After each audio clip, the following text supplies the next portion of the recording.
ছোটবেলায় আমার বড়মা একটা কথা বলতো যে মেয়ে মানুষের ঢেকির মধ্যে পার্থক্য কি জানিস?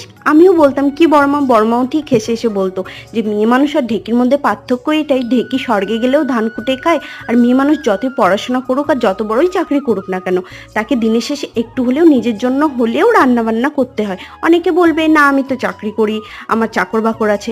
এমনও তো হতে পারে যেদিন তোমার চাকর বাকর এলো না, তোমার বাড়িতে কেউ নেই, তোমাকেই রান্না করে খেতে হবে। অনেকে এখন এ কথাও বলবে যে না আমি তো হোম ডেলিভারি নিয়ে নিব। আসলে আমার বড় মা অনেক পুরোনো দিনের মানুষ, তো তখন হোম ডেলিভারি ছিল না, বাট এখন সেটা হয়ে গেছে।